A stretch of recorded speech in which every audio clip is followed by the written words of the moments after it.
ले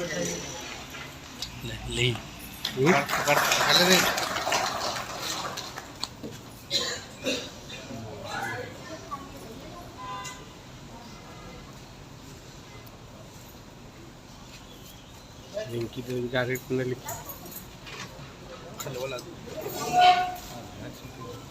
मैं चाहूँगा कि हमारे भाई पर हम लोगों को थोड़ा बोल करके अनुप्रेरित करना चाहेंगे।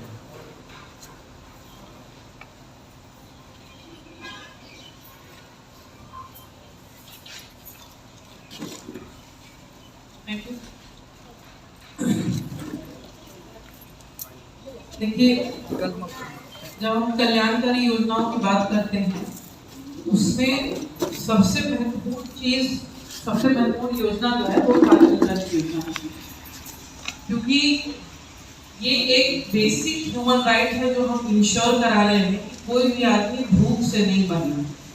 ये चीज आपका दारोमदार है कि भूख से कोई नहीं मरना।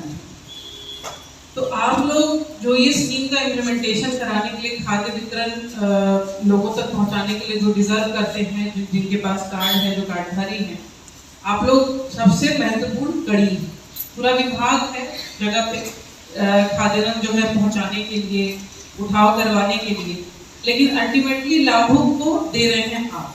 तो आप सबसे महत्वपूर्ण कड़ी हैं और इसमें आपको अपनी जिम्मेदारी भी समझनी है और अपनी ताकत भी समझनी है। दोनों चीजें हैं आपके पास कि बहुत इम्पोर्टेंट है एक रोल जो आप प्ले कर रहे हैं समाज। अब हमारे स्वयं सहायता समूह की दीदी लोग भी दुकान चलाती हैं, तो और भी ज्यादा उसका महत्व बढ़ जा रहा है कि दोनों चीजें हो रही हैं कि आपको भी सशक्त बनाने की दिशा में हम लोग ये कदम उठाए, मतलब सरकार ने कदम उठाया है। और दूसरा कि खाद्यान्न लोगों तक पहुंचे। हमारे यहाँ थोड़ी सी समस्या इसमें आती है कि लोग बाहर रहते होंगे कई सारे, या समय समय पर नौकरी रोजगार के लिए बाहर चले जाते होंगे, तो उससे थोड़ा सा केवाईसी वगैरह कराने में दिक्कत आती हो। बट जो ये आज प्रशिक्षण रखा गया है, आज पूरी कार्यशाला रखी गई है आप लोगों के लिए, उसका उद्देश्य यही है। उसका उद्देश्य आपको समझना होगा। अतः आपको सब कुछ है, आप लोग इतने समय से दुकान चला रहे हैं तो आप लोगों को जानकारी सारी है कि क्या नियम है, क्या कानून है, कैसे चीजें होती हैं। हो सकता है कोई नया चलाना शुरू किया होगा तो उसको थोड़ा कम पता होगा, बट पता सबको। कार्यशाला इसीलिए कराई जा रही है कि फिर से आप सारी बातों को अच्छे से समझ लें। खाद्यान्न बांटने में गलती से हमसे कोई गलती हो जाती है तो वो एक अलग बात है, लेकिन जानबूझकर हम किसी को राशन नहीं दें या उसका जो हक है राशन मिलने का उसको उसमें हम गलत कर दे, उसके साथ वो रख ले हम थोड़ा या कम दें उसको, इस तरह की शिकायतें आती हैं। हालांकि काफी कम शिकायतें आती हैं अब तो, मतलब सब कुछ काफी ट्रांसपेरेंसी के साथ होता है, लेकिन कई बार बीच बीच में कुछ शिकायतें ऐसी आती हैं।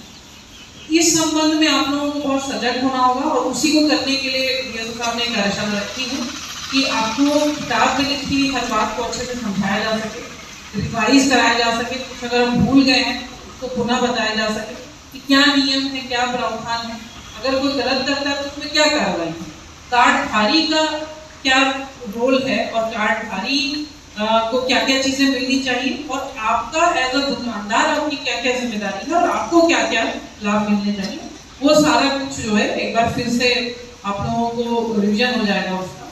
हमारा यही अनुरोध है कि ये एकदम बेसिक फैसिलिटी है। देखिए, रोड हम नहीं बनाए, रोड बनाने में समय लगे तो हो सकता है लोगों को थोड़ी सी असुविधा हो, ठीक है। अब वो आवास किसी को मिला है, उसको बनाने में थोड़ा सा समय लग जा रहा है, 1 महीना बीत गया, 2 महीना बीत गया, तो असुविधा बिल्कुल हो। ये नहीं कह रहे कि हम लोग नहीं बनाएंगे, बनाना है, वो भी उतना ही इम्पोर्टेंट है, घर उतना ही इम्पोर्टेंट है, सड़क भी उतनी इम्पोर्टेंट है। लेकिन राशन क्या है कि डेली खाना है, आपको जिंदा रहने के लिए तो हमें डेली भोजन करना है, तो वो हक उनको मिलना चाहिए। जैसे मिलना है उस तरीके से उनको मिलना चाहिए। यही मतलब आपके पूरे विभाग का यही बॉटम लाइन है कि राशन वितरण अगर सही तरीके से होगा, उसमें शिकायत नहीं आएगी, तो लोग भी आपको मतलब आपकी बात सुनेंगे, मानेंगे। जब कभी होता है कि जेन्युइनली लेट से राशन आया और आप हमेशा सही समय पर राशन बांटते हैं और सब कुछ सही से करते हैं, तो आप बताएंगे कि थोड़ा लेट हो गया है, तो लाभुक कभी हल्ला नहीं करेगा, क्योंकि वो जान रहा है कि आप उनके साथ कभी गलत नहीं किए, सब कुछ सही करते आ रहे हैं, तो वो आपके ऊपर भरोसा रखेगा। तो ऐसे भरोसे के साथ ही हम लोग फील्ड में कोई भी काम करा पाते हैं। आप लोग इतनी संख्या में हैं, कई बार कुछ अन्य भी विभागों का काम होता है तो मैं कई बार बोलती हूँ कि डीलर लोग को इन्वॉल्व करिए, क्योंकि डीलर लोग गांव के लोग हैं, वहीं रहते हैं, लोगों का उन पर भरोसा भी है, तो दूसरे विभाग का भी